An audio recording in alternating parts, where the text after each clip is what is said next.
Hi, this video is looking at the GCSE English Language Paper 1 EDUQAS paper. This one is looking at the character of OBED from the Lady Number 1 Detective Agency. So we're looking at question 1 for the reading paper, paper 1. So just remember the detective's unseen. We're going to look at an old exam. And the reading questions, there will be the search and find, the two how questions, the impressions and the evaluation question. This video is looking at the search and find, the first part of the video. So question 1. So tips to question 1 are: it's worth 5 marks, spends around 5 minutes on it. You have to find information from a small extract. It will normally be a list question, as in bullet points, but you're going to answer it in a whole sentence, and you're going to start with the man or he, and I will explain that.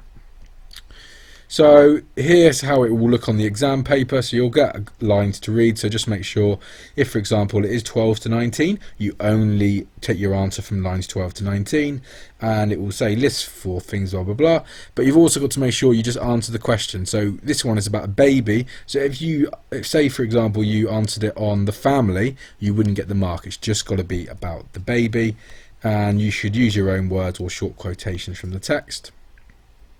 So a few tips for this question. One is read each question twice before you read the specific line, so you understand the right part of the text. Number 2, mark or circle in the exam paper the section you're answering on, e.g. lines 1 to 12.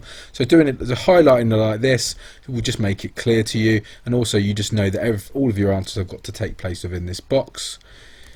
Tip number 3. Read the question in mind, use a highlighter as you read to pick out key evidence. Yep, so look at the yellow highlighter here, picking out key things to my question, but don't over highlight, which is what a lot of students do. They like almost highlight the whole thing. So only highlight key information, and there's our tips for this question. Okay, the question we're looking at in this video is read lines 1 to 19, list 5 reasons why OBED went to South Africa and it's worth 5 marks. So again, like I said, mark where it is. So we know that the answers we're looking for come from this part of the extract. So let's have a look at it. The novel from this passage is set in Botswana, which is a country in southern Africa. I am Obed Ramawatsve. I love my country and I'm proud I was born in Botswana.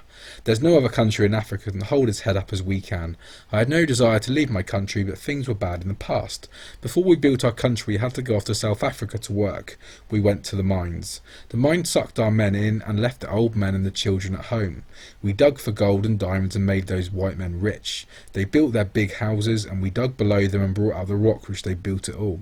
I was 18 when I went to the mines. My father said I should go, as his lands were not good enough to support me and a wife. We didn't have many cattle. We grew just enough crop to keep us through the year. Question is read lines 1 to 1, list 5 reasons why Obed went to South Africa. Okay, so again, look at the tips, read the question, mark where the lines 1 to 12, and then highlight key evidence. Okay, so there it is. If you want to pause, have a look. Otherwise, we'll look at it together. So first of all, one reason why he left was that things were bad in the past. Another reason you could have is that he needed to work. Another reason that his father said he should go. Another reason was there wasn't enough money to support him and a wife. Another reason was they didn't have enough crops, so he had to go and do something else. Okay, so there's the mark scheme. So there's 7 things there. You only needed 5. So just remember, each time, don't just put, for example, things were bad, or don't just put crops. Make sure you put it in the sentence. So say the reason he left Botswana things were bad. He went to find work. His father. So each time use he or Obed when you're answering this question. To improve on this question, I would just do lots of exam questions and do it against the clock. So it's very easy, this question, to do in 10 or 15 minutes, but you've only got 5 minutes to do it because we don't want to waste a lot of time in this question as it's only worth 5 marks. So test yourself against the clock to improve on this question. Question 2. So question 2 is the first how question. Remember, both how questions could be worth 10, or one could be 5, one could be worth 10. So the question is, read lines 10 to 7. How does the writer show what Obed went through to become a miner? So like I say, this is a how question. And also, like I said, there's 2 how questions. in this paper. One is worth 5 and one is worth 10. So first of all, we're looking at the one that is worth 5 marks. So if it is a 5-mark question, I would be saying we should be looking for 3 to 5 quotes. But if it was me, I would be looking for 5 quotes. So whatever mark you've got in the exam, if it's a 10-mark question, I would go for 10 quotes. If it's a 5-mark, I would go for 5 quotes. So here's the extract. And you're going to be doing it on this part. So this is the part. So again, highlight the part of the text you're going to do and make it a lot easier for you. So here's the extract. As we go through it, try to think to yourself, how does the writer show what OBED went through to become a minor? So when the recruiting truck came from over the border, I went to them, they put me on a scale and listened to my chest and made me run up and down a ladder for 10 minutes. Then a man said I would make a good minor and they made me write my name on a piece of paper. They asked me whether I'd ever been in any trouble with the police. That was all. In Johannesburg, they spent 2 weeks training us.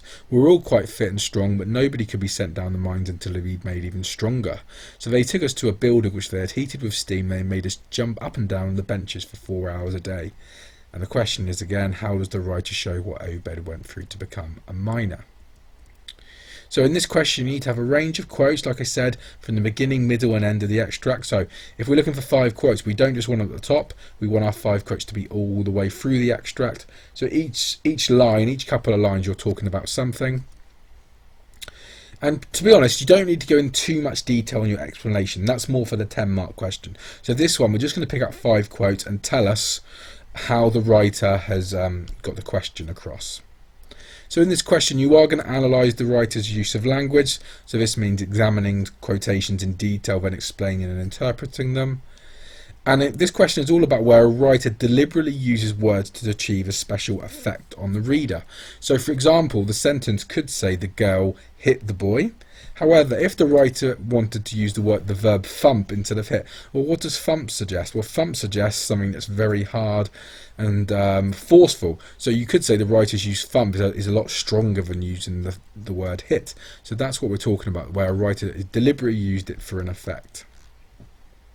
Here's the things we want to be talking about in this question. We've got to be using terminology for the how questions. So adjectives, nouns, verb, word choice, and all the way down to number 10. If we find these, we're going to comment on them and say what effect they have. So there's the extract again, so feel free to read through it if you want to read through it. Again, think to yourself, how does the writer show what OBED went through?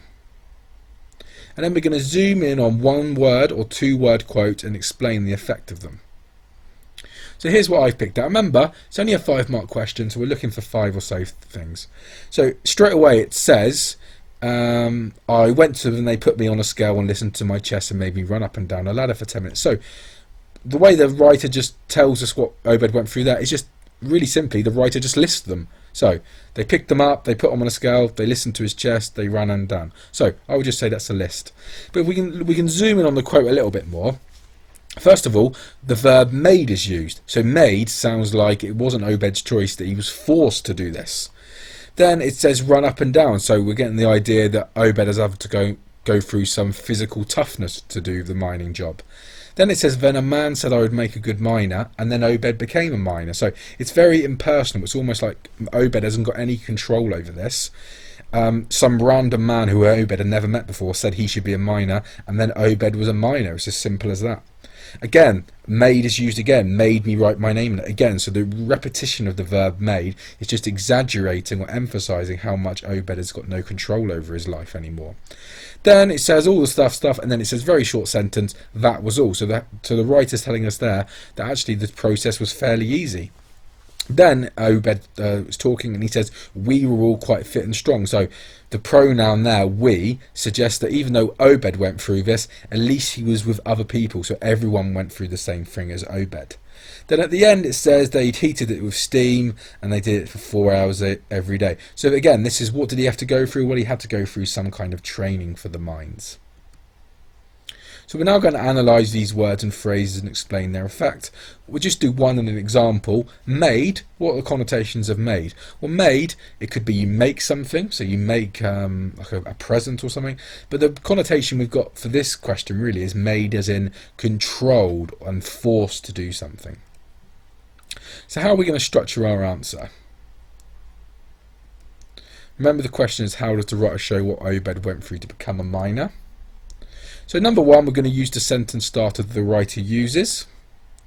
So then we're going to look at adjecting technique. So we're going to look at any technique the writer uses, so noun, simile, verb, onomatopoeia, alliteration, and then we're going to give an adjective maybe to describe it. So for example, if we're talking about the verb crush, maybe we're going to say crush is a violent verb. So we're going to look at this one. We're going to look at the writer uses the imperative, meaning in order. The writer uses the imperative verb. Okay. Number 3, we're going to use the quote. So the writer uses the imperative verb made. So then we're going to look at the connotation of the chosen word. So why I've used made, why made is even a big deal for us to talk about. Well, this suggests Obed had to do this even if he did not want to or was not able to. And then put all together, we learn about Obed and what he had to go through. The writer uses the imperative verb made. This suggests Obed had to do this even if he didn't want to or was not able to. And there's a little structure that you can follow for this question. It's on bpcenglish.wordpress.com if you want to have a look at it. Okay, so banned explanations for this question. So these are explanations that I don't want you to use. The whole point of the connotation is you're zooming in on the quote, a one-word quote, and explaining why has that been used. So we don't want anything for explaining this question like this. It makes the reader want to read on. It puts an image in the reader's mind. It makes it interesting for the reader. We don't want to use any of these because it will not get 0 marks. And the reason is these statements are vague and can be made about any text. We've really got to be specific. Be specific about the word choice, why you've picked out a quote. Write your answers in order, top to bottom. That's what I mean is if you've got 5 quotes, do your top one first and go through to the bottom one. Okay, so let's look at other ones now. So all this is about showing what Obed went through for the mind. The writer shows what Obed went through by listing what had happened. They put me on a scale and listened to my chest and maybe run up and down a ladder for 10 minutes. This tells the reader what happened. Okay, so we don't really want to repeat happened, but it's a good point to start. I know this is a big quote and we said to use small quotes, but what we're not going to do now is we're going to zoom in on parts of this quote and talk about it. So for example, the imperative made suggests Obed had to do this even if he didn't want to. The repetition of made and they made me exaggerates the point that Obed is having his choices taken away from him to become a minor. So my technique there is repetition. Run up and down suggests Obed had his physicality tested during this process and had to be in good shape to become a minor. The fact that Obed became a minor because a man said suggests Obed had to give up his freedom and understand that other people would be making his life choices from then on. That was all suggests the process was fairly easy. The pronoun we suggests that Obed was not alone in his ordeal and at least had others in the same situation as him. Again, the powerful verbs took and made in the final few lines of the extract shows that Obed has given up control of his life to become a minor. And there they all are. In a word page. Again, it's available on bpcenglish.wordpress.com. Remember, this is only a 5-mark question, so you should be only spending 5 to 7 minutes on it. But all the way through my question here, all through my answer here, I've said what Obed goes through, I've given a quote, and I've said how that affects the reader. So summary for this question: keep to the structure, do a range of quotes which cover the whole extract. You're looking for 5 quotes. Try to use one-word quotes and zoom in on their effect, and explain why the writer has chosen that word. For example, made suggests Obed had to do it. They could have said it in that quotation. They asked us to do it, but made suggests they had no control over it. Hi everyone, this video is looking at the impressions question on the EDUQAS GCSE English Language Paper 1.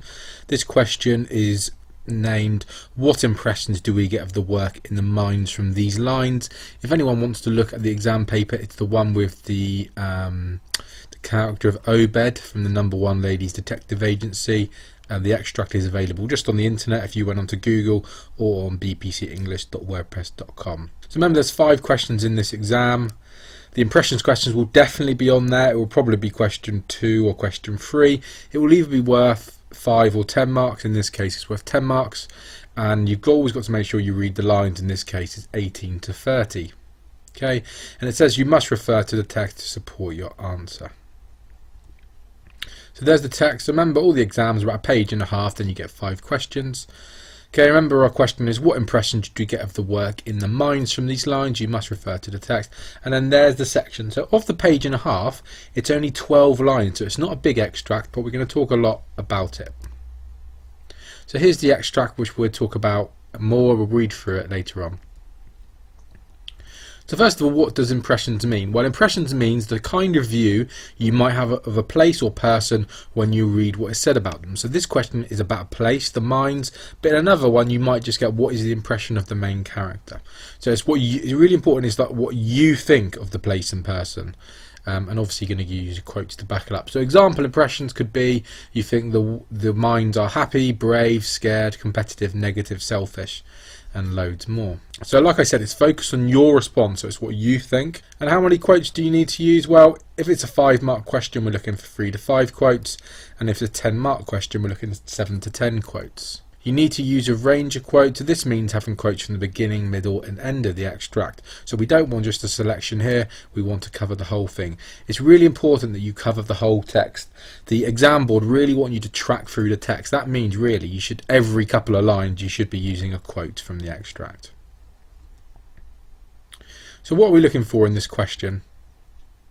Well, we're looking for adjectives, nouns, verbs, word choice, adverbs, the forest, hyperbole or exaggeration, how it starts or ends, so the structure, punctuation, sensory language and figurative language. So a big tip is if you don't really know what some of these are, so for example if you can't tell me straight away what an adverb is, that's what you need to be revising for this exam.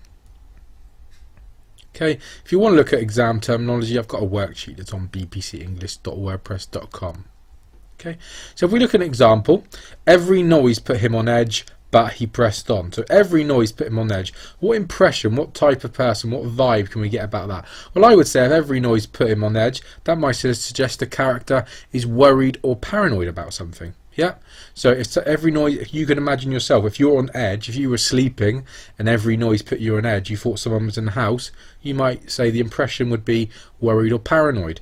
And let's look at the blue now. So, but he pressed on. So if we're talking about a spy or a soldier going over no man's land, if he was scared but he pressed on, what impression could we have? Well, we might get an impression that this person is determined. So something has happened where they're not feeling very good, but they pressed on, they kept going. So that impression would say determined. So the question again is, what impression do I get of the work in the minds from these lines, 18 to 30? And I want you, as we read through, just say, what impressions do you get? So, of the minds, the extract we're looking at, what kind of things do you think you get from it? So, do you think it seems like a safe place to work? Is it a happy place to work? Is it unhappy? Is it dangerous? Is it enthusiastic? Is it horrible? So, what impressions do you get from the work in these minds? They told us how we would be taken down into the mines and about the work we'd be expected to do. They talked to us about safety and how the rock could fall and crush us if we were careless. They carried in a man with no legs and put him on a table and made us listen to him as he told us what had happened to him. They taught us Funagalo, which is the language used for giving orders underground. It's a strange language. There are many words for push, shove, carry, load, and no words for love or happiness or the sounds which birds make in the morning. Then we went down the shafts. They put us in cages beneath great wheels, and these cages shot down as fast as hawks falling on their prey. They had small trains down there, and they took us to the end of long dark tunnels, which were filled with green rock and dust. My job was to load rock after it had been blasted, and I did this for 10 hours every day. I worked for years in those mines, and I saved all my money. Other men spent it on women, drink, and fancy clothes. I bought nothing. I sent the money home and then I bought a cat with it. Slowly my herd got bigger. Okay, so the impressions I would say that we would get from there is that the mine seemed dangerous, challenging, that maybe the men are trapped, that it's an exhausting place to work, and maybe a bit of a depressing thing to work. So these are the impressions that I get, but now we've got to find quotes that prove this. If you want to pause the video, I've said depressing, challenging, trapped, exhausting, depressing, and actually I think we should forget depressing. Let's just go dangerous, challenging, trapped, exhausted. If you want to pause the video, pause it and see what, look at the quotes, look at my impressions, see how many quotes you can find for dangerous, challenging, trapped, exhausting. So for one example, 10 hours every day, I don't know why I put an E on the end of day, but 10 hours every day could mean the work is exhausting. Okay, so pause the video and see what you can find. So here's mine. I would say the yellow here, so I'm not going to go through it, but the yellow is the impressions I get is dangerous. I would say the blue are the parts where I think it's challenging. The purple is where I think the men are being portrayed as being trapped, and the pinky colour is the impression I get of the work is that it's exhausting. They talk to us about safety. So I would say if you're going to a talk and the first thing, going to a job, and the first thing they do is tell you about safety, that maybe is going to show you that it's a dangerous job. Then it said the rock could fall and crush us. So it doesn't just say fall, it says crush. So this is a violent verb, which almost suggests that if the rocks fall, the men will be destroyed and die. Then it says if we were careless. So one thing I would say here is this pronoun of we, I would say this is the bosses saying, well, we've given you the talk now, so if anything happens, it's their fault. So it's almost the boss saying it's not our fault if anything happens, so they're leaving the blame at the door of the workers. Then it says they carried in a man with no legs. Okay, so definitely we can say carried is a verb, which shows us that if something does go wrong, that it will rob you of your independence, that you will now have, that you'll have to have other people do stuff for you. Then it says a man with no legs. So I would say, again, this shows it's a dangerous job, because this is what could happen to you. You could lose your leg, so it could amputate you. But also I would say it's a warning to the men that if something goes wrong, it's their fault, so they've really got to be careful. And then it says, as he told us what had happened to him. So again, that's a warning. Then it said they taught us Funagalo, which is, I would say this is challenging. So imagine if you went for a job at a restaurant or something, a new job, and they said, oh, actually we're going to speak in a different language. That would be a challenging thing. And then he doesn't describe the language as easy or okay. He says it's a strange language. So strange almost suggests that they found it tough. Then it says there are many words for push, shove, carry, load, but none for love. So these are imperative verbs. So imperative verbs are sort of commands. So these shove, carry, load, it's all to do with the work, but no words for love or happiness. So we could almost say there that the impression we get is there's no fun or emotion, it's all just work. And it says they put us in cages beneath great wheels. So this is a very evocative image, isn't it? They put us in cages, almost suggests they're being treated like caged animals. And then it says even the word us. So again, the pronoun of us suggests that Obed is not on a cage on his own. He's maybe in a cage with like 7 or 8 people, so they're really hemmed in. And then it says these cages shot down as fast as hawks. So that is a simile. However, I would say it's not particularly a great one that we could talk about in this question. You may disagree. So I probably wouldn't really talk about that simile too much. Then it says they took us to the end of long, dark tunnel. So again, long and dark, especially dark, the adjective dark tells us that it's a depressing place, that maybe, because the connotations with the word dark are death, negativity, emptiness. So these people, these dark tunnels, almost suggesting you're never going to come out of them. Then it says they were filled with dust. So it doesn't just say there was dust, it says it was filled. So filled, the verb filled, suggests that you wouldn't be able to get anywhere away from the dust, that maybe it would be an unhealthy place for you to work. Then it says he did it for 10 days, so definitely that shows me that it's physically exhausting. So it doesn't just say 5 days a week, every, so the word every, adjective every, suggests that it was 7 days a week, no time off. And then I would say the last thing we can talk about is that he says he saved all his money, but only slowly. So the adverb slowly suggests that it was a very low paid job. Okay, so we're going to go through these one by one, but there are my impressions in yellow, and then underneath I've got the verbs, I've got the words that I'm going to use in my quotes. So how are we going to go and structure our answer? So it's all well and good getting the information but the hardest thing is putting it down on the page. So firstly, I would start each point with the impression I get is. I know this might sound a bit robotic, but it does keep you very focused onto the question. Okay, and my other tip is use one word quotations where possible, because this makes your inference really clear and specific. We don't want 5 or 6 word quote. We want you to zoom in or focus on one word or one phrase and say, why has that been used? What impression is the writer trying to give you there? You can copy out 5 to 6 word quotes, as long as after you copy out the quote you then focus in on one point when you do your connotation. So this is how I would structure my answer. I would say my impression, then my technique and quote, and my connotations of quote. So for example, one impression I get is if it's dangerous, my technique and quote would be the violent verb crush, and then my connotations of the quote, what does the word crush means? So this suggests that the mines are a powerful place and they might punish you or even kill you, because I've used the word crush. So the first impression we're going to look at is dangerous. So I just spoke about crush. So what are the connotations with the word crush? So we can see this image here. Look at the way this is the image of this here. So what are the connotations? I would say the connotations of the word crush. So connotations meaning the word and images linked to the word. I would say power, I would say pain, and I would say destroy. So these are the words that just me, remember this question is focused on my response. These are the words that I would say linked to the word crush. So let's look how we structure our answer again and do a little paragraph based on crush. So the main impression I get of the mind is that it's dangerous. Now I'm going to use my quote.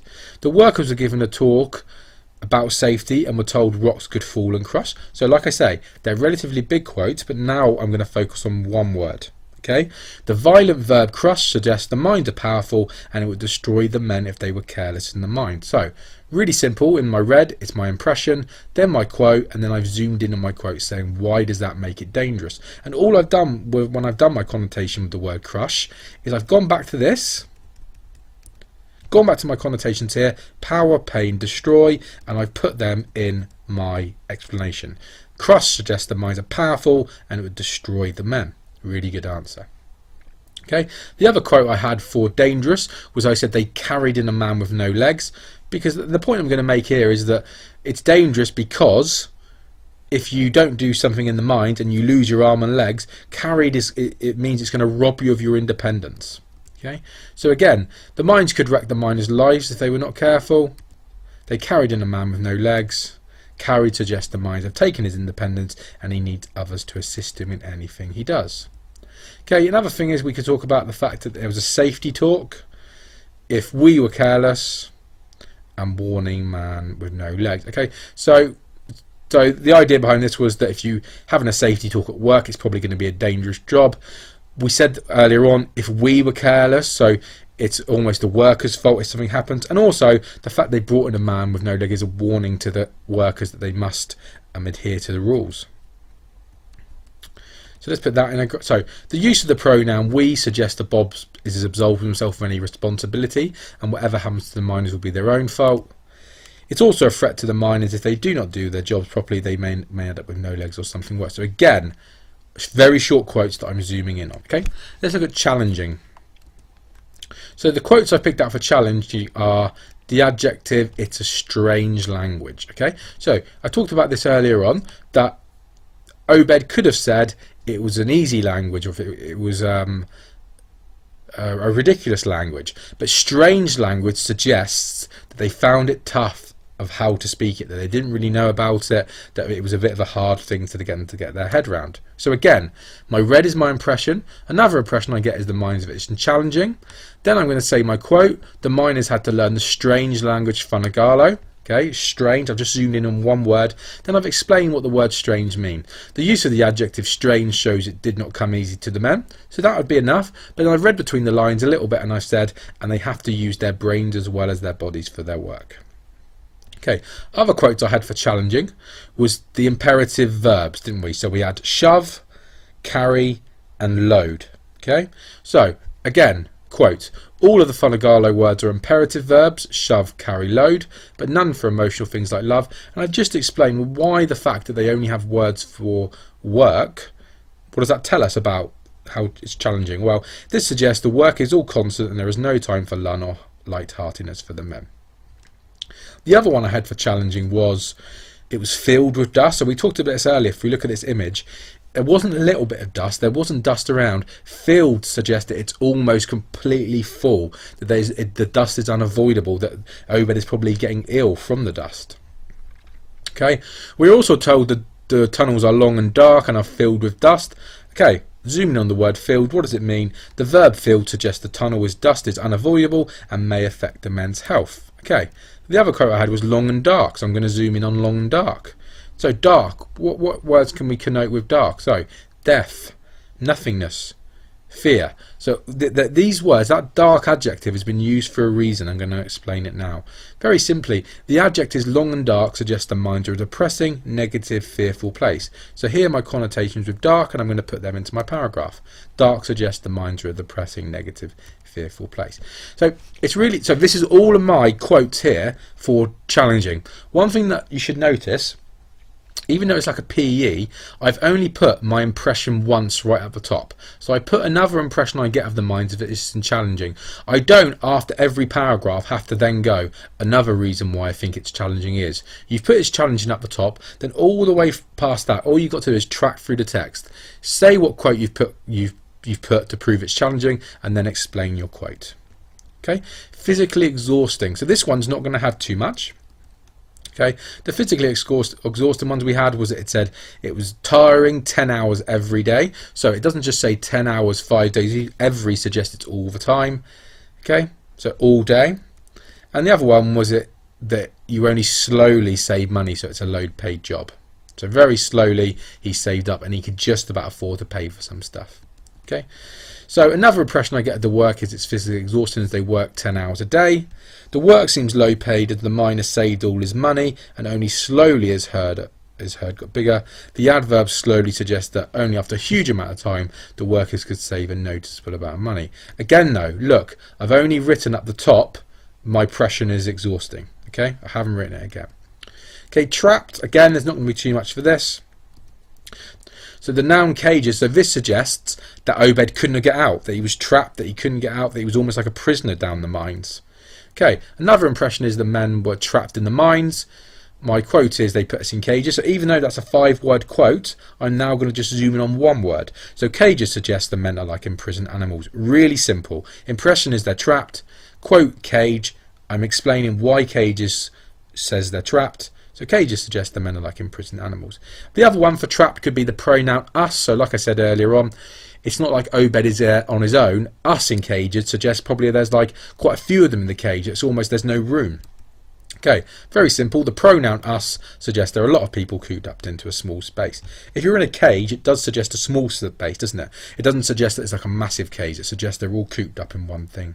So again, I put my impression at the top, they're trapped in the mines, and then I've given my 2 quotes and explained them. I haven't then gone and written my another impression all the time. Okay, if you wanted to go even further with that quote about the cages, you could have said the animal comparison of the reality of the miners in stark contrast to the miner's dream of hearing the sounds of which the birds make in the morning.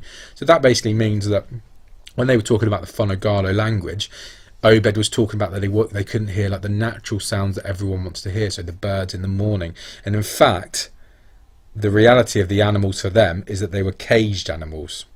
So the difference between him wanting to be like a nature, a nice thing, and in fact they were just like trapped like animals. So there are all the quotes again with the impressions. So this grade 9 answer is available on a word page on bpcenglish.wordpress.com, so feel free to download that if you want to.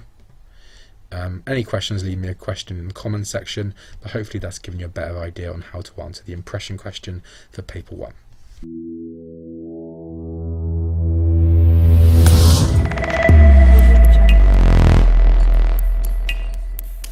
In this video we're going to be looking at paper 1 question 2 for the fiction exam. This question will look at language. The question we're looking at in this video is how does the writer make these lines tense and dramatic? So like I say, this question will always start with the word how.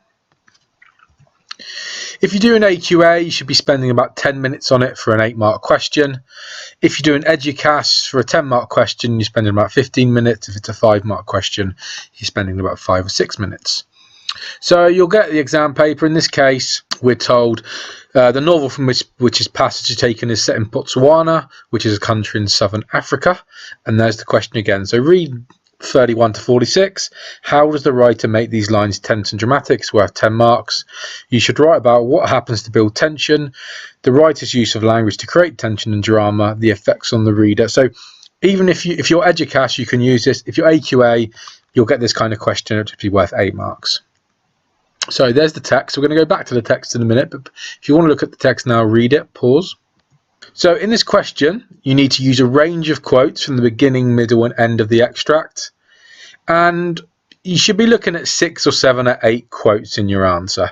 If it's worth 5 marks, maybe 3 or 4, but they do really like the example for you to use a lot of quotes. So we'd prefer 6 or 7 quotes with smaller analysis rather than you spending all your time on 2 quotes and writing loads and loads and loads. In the how question, you're going to analyse the writer's use of language, but analyse is a term that's floated around in English, but what does it exactly mean? Well, it means you're going to examine something carefully and in detail, then explain and interpret it. So this how question is also, it's looking where a writer deliberately, so on purpose, uses words to achieve a special effect for the reader. So you're going to comment on the effect of words and say how they make the reader feel. So in our example, we're looking for words that make the reader feel like this is a tense and scary extract. So what are we looking for in this question? Well, the things that we can comment are probably going to be the following. So adjectives, verbs, word choice, nouns, adverbs, deforest, exaggeration or hyperbole, how the extract starts and ends, punctuation, sensory language and figurative language. So these are the things we're going to look for and say why the writer has chosen to use them. However, you're not just going to get marks for saying that's a noun, that's a simile. You've got to say why the technique is effective.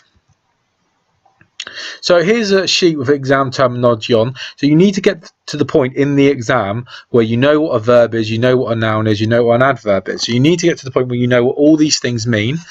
Here's a sheet, a worksheet. If you want to go on bpcenglish.wordpress.com, there's a worksheet here that will tell you what each of them means. Okay, so in this extract, we're looking for words that try to make the writing seem tense and dramatic. Here's the extract. I would have stayed in the mines, I suppose, had I not witnessed a terrible thing. It happened after I'd been there 15 years. I'd been given a much better job as an assistant to a blaster. They wouldn't give us any blasting jobs, as that was a job the white men kept for themselves, but I was given the job of carrying explosives for a blaster. This was a good job and I liked the man I worked for. He let something in a tunnel once, his tin can in which he'd carried his sandwiches, and he'd asked me to fetch it. So I set off down this tunnel where he'd been working. The tunnel was lit by bulbs, but you still had to be careful because here and there, great galleries which had been blasted out of the rock. These could be 200 feet deep and men fell into them from time to time. I turned a corner in this tunnel and found myself in a round chamber. There was a gallery at the end of this and a warning sign. 4 men were standing at the edge of this gallery and they were holding another man by his arms and legs. As I came around the corner, they threw him over the edge and into the dark. The man screamed something about a child.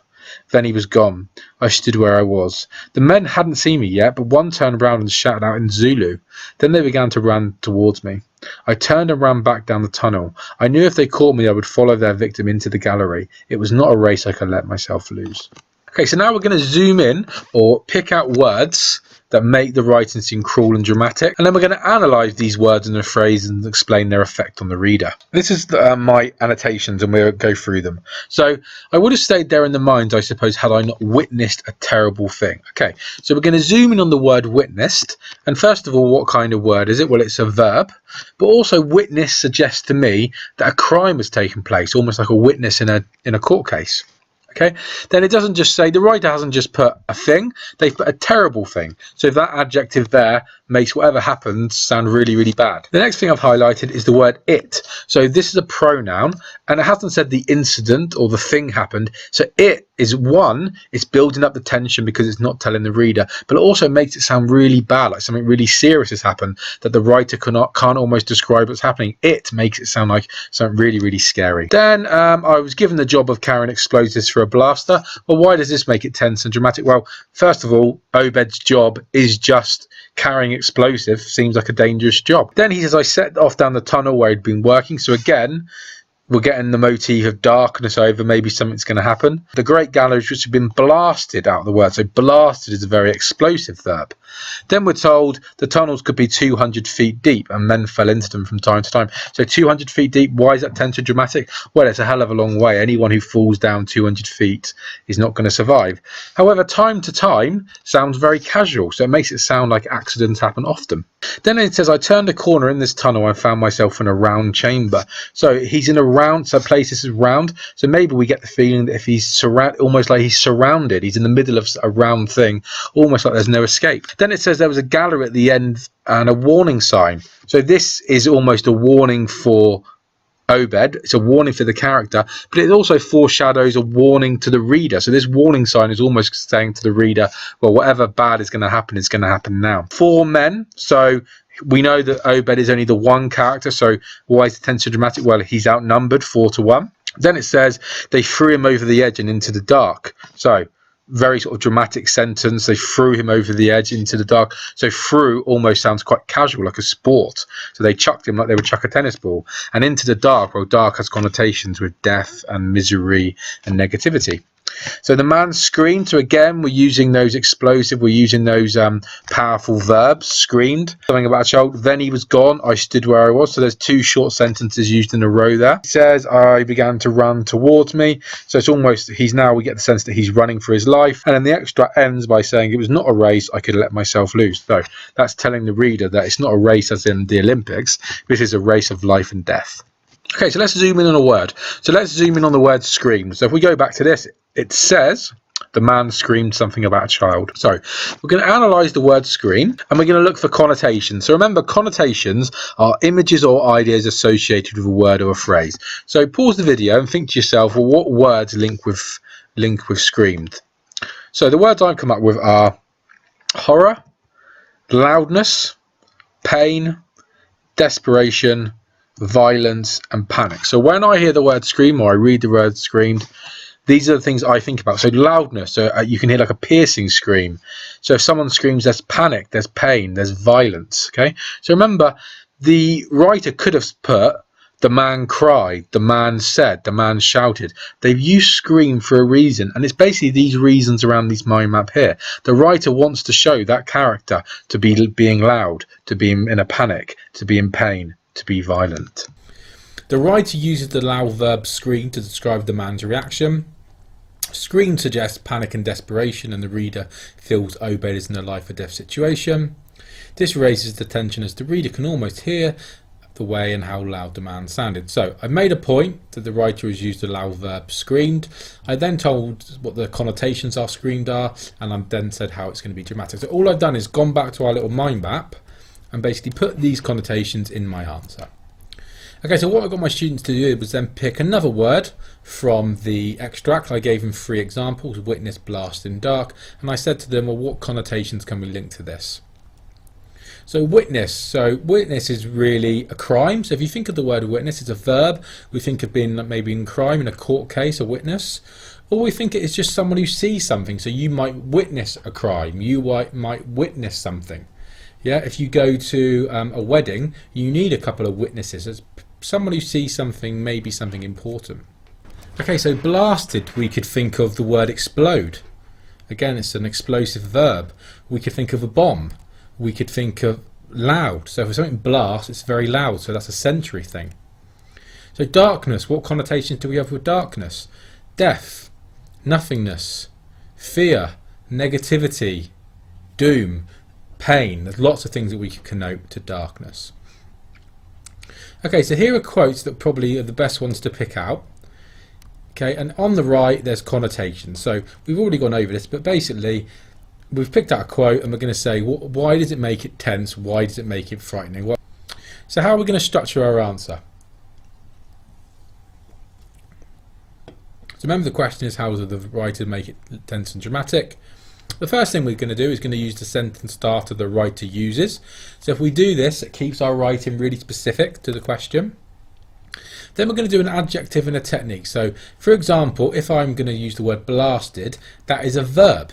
Okay, so I would say the writer uses the verb. But also, to get more marks, to show the examiner I know what I'm doing, I'm maybe going to use a word to describe the verb. So if I was doing blasted, I might say the explosive verb.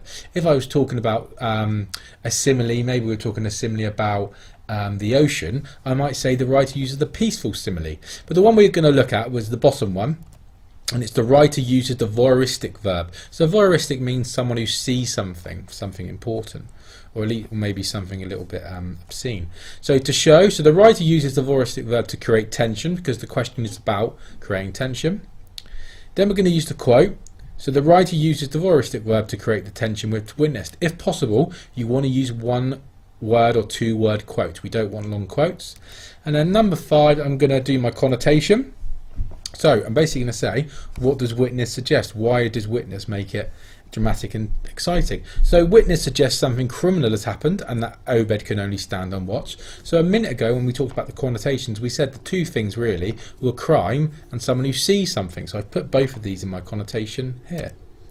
And the last one, the effect on the reader. We want to talk about the effect on the reader all the time. It's probably not necessary to do it in every quote you pick out, but in this case we put, this implies to the reader that something illegal has happened and OBED is in a high stakes situation. And there it is in a paragraph. So if you want to look at this sheet, it's on bpcenglish.wordpress.com. If you follow this structure for all of your answers, you're really going to do well and hopefully hit the top grades. So here's my 10 out of 10 answer that we're going to look at. This is from a real student. Again, this is on bpcenglish.wordpress.com if you want to download it. Okay, but we've basically followed the sheet that we've been looking at earlier on. So let's look at the few of them. So the writer uses a vague opening sentence to create tension. The use of the powerful verb witness suggests something criminal has happened. That's the one we talked about. And then I'm going to talk about the adjective terrible. Implies that something awful has happened. Number 2, a dramatic statistic to describe the tunnels as 200 feet deep and men fell in from time to time. This suggests danger as to who drop would kill anything. So I've used my technique as my statistic. My quote is 200 feet and my connotation is that the drop would kill anything. Then I'm going to zoom in on from time to time. This suggests that accidents happen quite regularly and that the tunnel is unsafe. This builds the tension. You still had to be careful. So this one, I've not gone into a technique. I'm just explaining why you still had to be careful needs to be used. Well, you still had to be careful suggests danger, making the reader worry about OBED.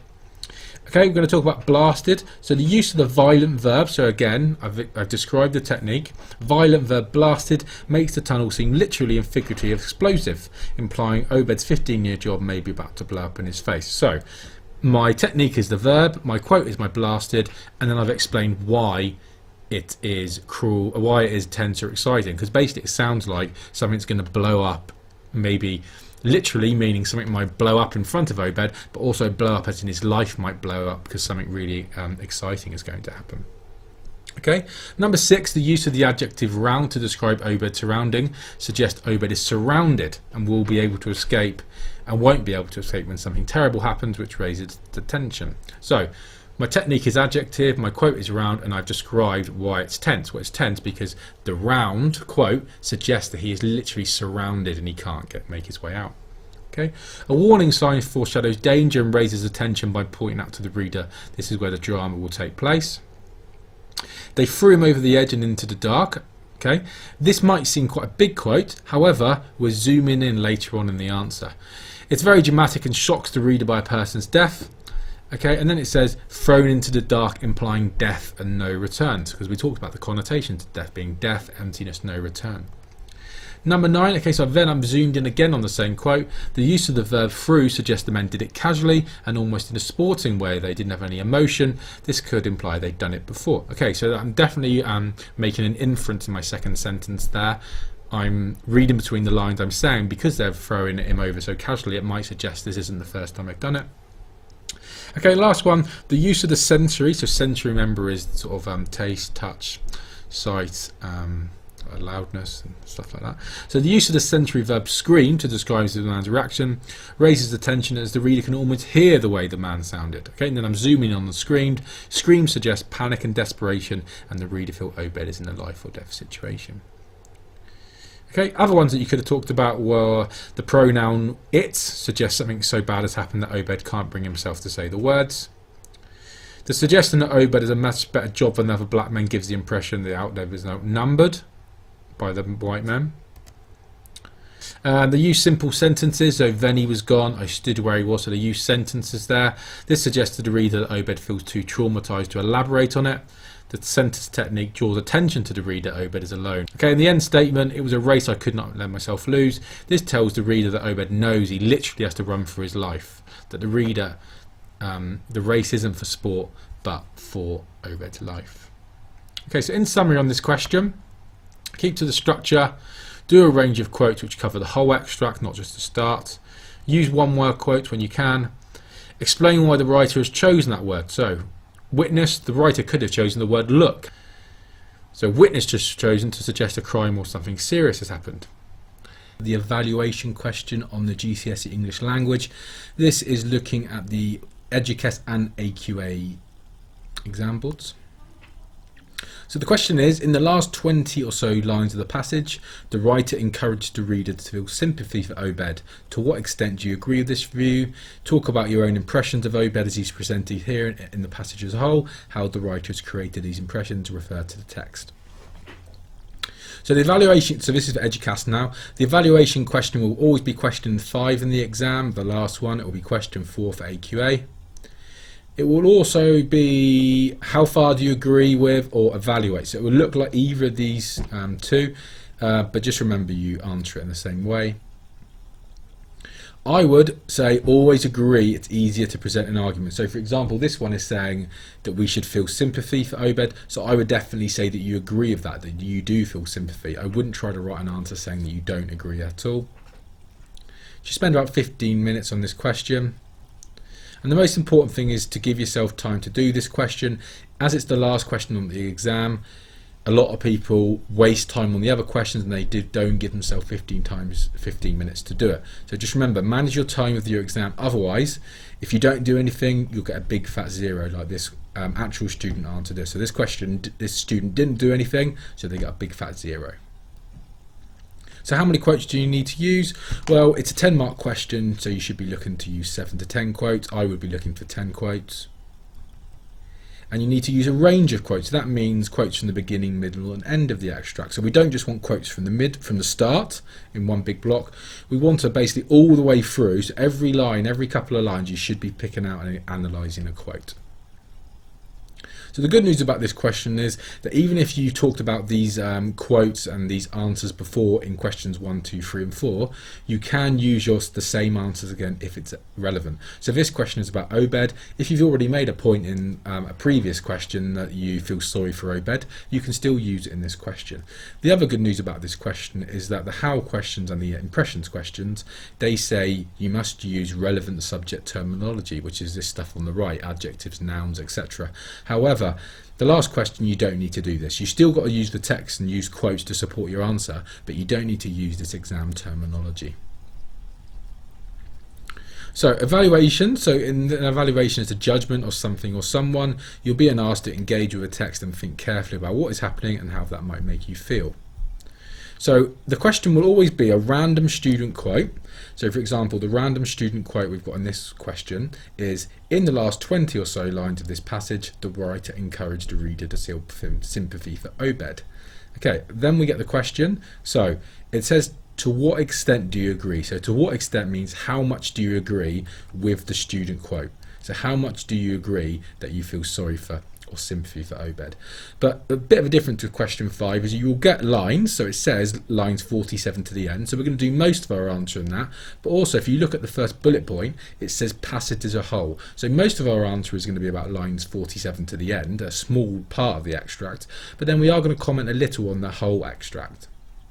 So there's our small extract we're going to do most of our answer on, but then we're going to talk about the extras as a whole maybe towards the end of our answer. So basically with this question, you need to start at the beginning of the text, work your way through, all the way through, picking out main points and what they say about the character or how we feel sorry for them. You should be commenting on every few lines of the text and make sure you get to the very end. So like I said, coverage, start, middle and end. So here's our question again. This question wants us to feel a personal response. In this case, it's, do you feel sorry for OBED and how the writer has made you feel that? So one tip, there's a really good tip for this question, is rephrasing the question. So what I mean by that is the question is, the writer makes us feel sympathy for OBED. I would say rephrase that to, do I feel sorry for OBED? So when you're thinking about this question, don't worry about the writer encouraging. Just say, do I feel sorry for OBED? And what words or phrases make me feel sorry? Okay, a different question it says here, the writer encouraged us to dislike Bruce. So again, if you had this question, think to yourself, do I dislike Bruce? Why do I dislike Bruce? What words or phrases make me dislike him? Again, this is a bit like the one we've got, feel sympathy for Megan. So why do I feel sorry for Megan? What words or phrases make me feel that way? A different one, it says Jackson is nothing but a violent thug himself. To what extent do you agree? So think to yourself again, if you have this question, do I think he's a violent thug and what words or phrases make me feel that way? Okay, so here's our extract. So I guess let's read it through. While we read it through, let's think what words or phrases make you feel sorry for OBED. Although I got away, I knew that those men had seen me and that I would be killed. I had seen their murder and I could be a witness, and so I knew I could not stay in the mines. I spoke to the blaster. He was a good man and he listened to me carefully when I told him I would have to go. There was no other white man I could have spoken to like that, but he understood. Still, he tried to persuade me to go to the police. Tell them what you saw, he said. Tell them they can catch those Zulus and hang them. I don't know who those men are. They'll catch me first, I'm going home. He looked at me and nodded. Then he took my hand and shook it, which is the first time a white man had done that to me. So I called him my brother, which is the first time I'd done that to a white man. You go back home to your wife, he said. If a man leaves his wife too long, she starts to make trouble for him. Believe me.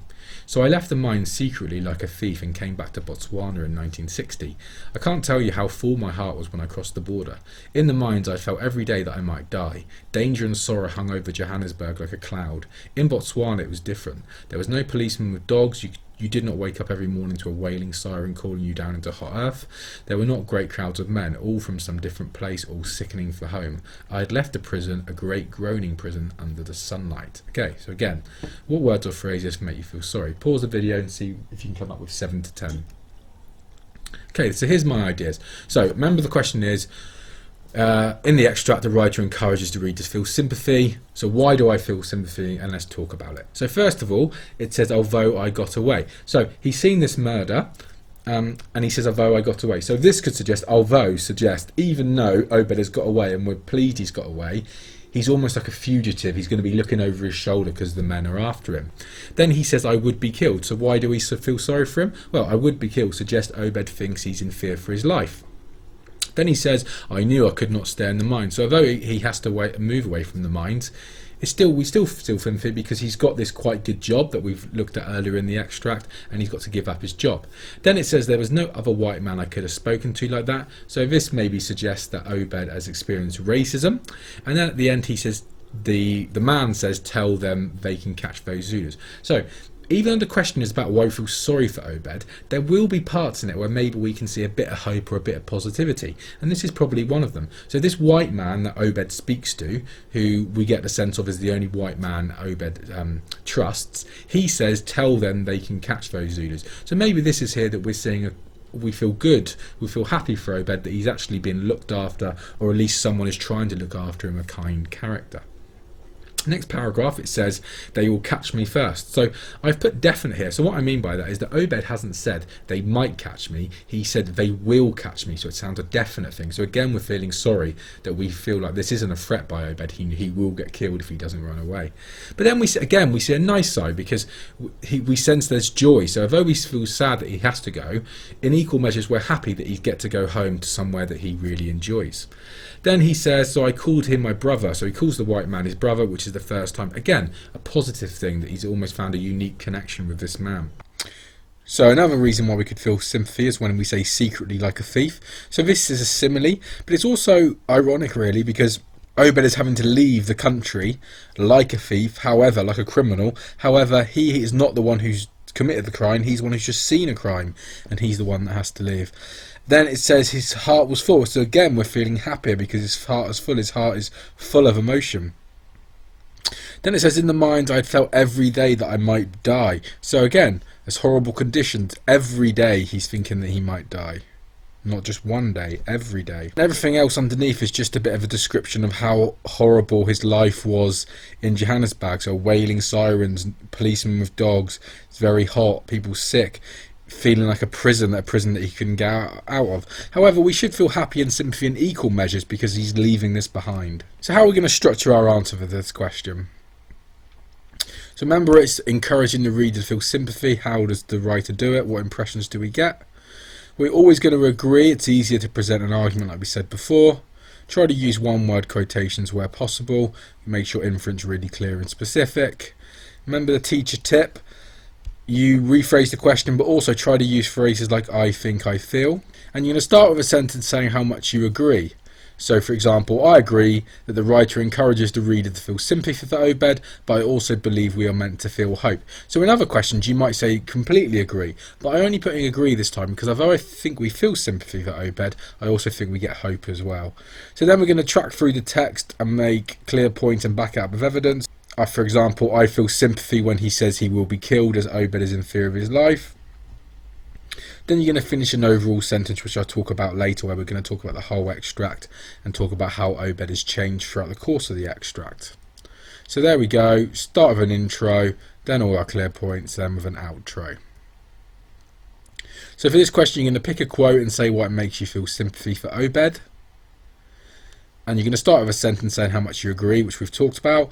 I agree that the writer encourages the reader to feel the sympathy for Obed, also believe we're meant to hope. Okay, now we're going to track through the text and make clear points. Remember, we're looking for 10 quotes.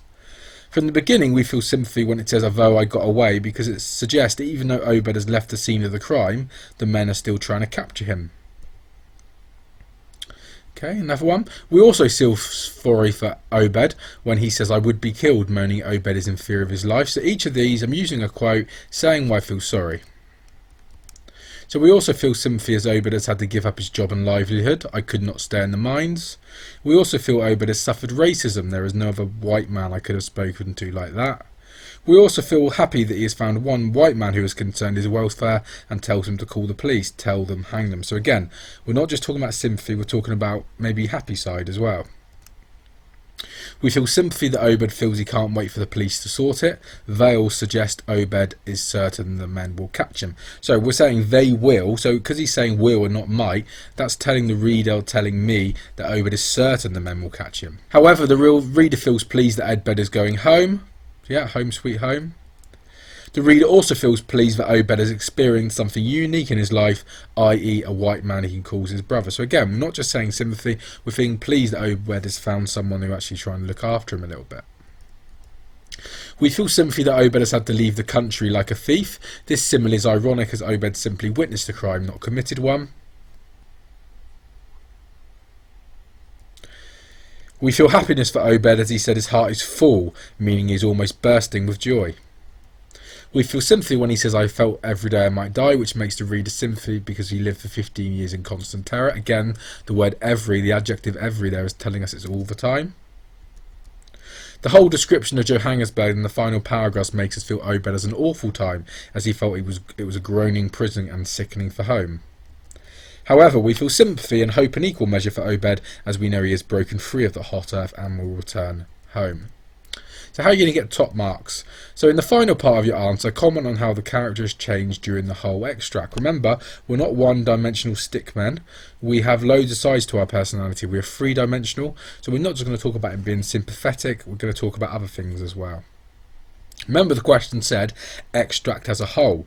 So I would go through the text and try to pick out 3 or 4 things that either make you feel sympathy for Obed or another reaction. So for example, one reason why I feel sorry for him is that he had to leave his home country, and he said he was proud that he was born in Botswana. He also had awful working conditions. Halfway through the extract he says he worked in long dark tunnels filled with green rock and dust. And also I feel sorry for him that he's had to witness a murder. They threw him over the edge and into the dark. Now I'm going to put that into a paragraph. We first meet him and we feel sympathy that he had to leave his home country. Proud I was born in Botswana. His working conditions, long dark tunnels filled with green and dust. And the murder he witnessed, they threw him over the edge into dark. So I've got 3 quotes here from all over the extract, again saying why I feel sympathy for him. And in the final part of your answer, you're going to comment how the character has changed during the whole extract. So this is going to get you good grade by saying how the character has changed since the start to the end of the extract. By the end of the whole extract, Obed is a very different person in my eyes. He evolves from sympathetic and persecuted to free and home. So what I'm saying is he starts off with being sympathetic and people are after him, but then by the end of the extract he's actually got his freedom and he wants to go home, so we're pleased for him. So there it is, all in one big paragraph. Like I say, I've got about 16 or 17 quotes in there. You probably only need to write half of what I've written to get 10 marks a grade 9 answer. Looking for 10 quotes. If you want to read it on a word page, it's on bpcenglish.wordpress.com. And just a few tips for this question.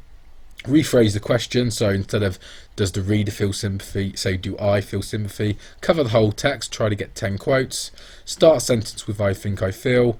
Agree with the question, so if it says do you feel sympathy, then you should have sympathy. Say what and why words and phrases made you feel that way, and comment on how the character changes throughout the text. If you do this, you're guaranteed to do well on this question. Okay, so let's look at some top tips for the exam as a whole.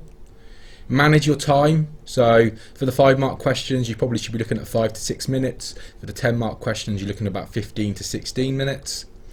Only read the section of the question. So for example, if question 1 says lines 1 to 10, for question 1, don't read the whole thing. So just read the lines just for the question. Read it thoroughly, okay? So again, if you're reading lines to 1 to 10, don't skim it. Try to read it thoroughly, take it all in. Use terminology for the impression and how question, so noun, verbs, etc. Say why the writer has chosen specific words and the effect on reader. So if we're talking about the verb choke, Why has the writer used the verb choke and not coughed, for example? Use 5 quotes for a 5-mark question, 10 quotes for a 10-mark question. That might be tough. So for the 5-mark question, look for 3 to 5, 10 quotes, or 7 to 10 quotes for a 10-mark question. But as near as we can to get those 5 quotes and 10 quotes, you're going to do well. Try to use one word or quotes that are very small phrases, because it keeps your answer very clear, tells the examiner what you're doing. Use quotes from all over the extract, beginning, middle and end, not just from the start. Use a highlighter to box around the lines for the question. So again, if it's lines 1 to 10, draw a little box around, and also use a highlighter to pick out key information for the question. So last one, revise key terms, e.g. nouns, verbs, similes, all the other ones we've looked.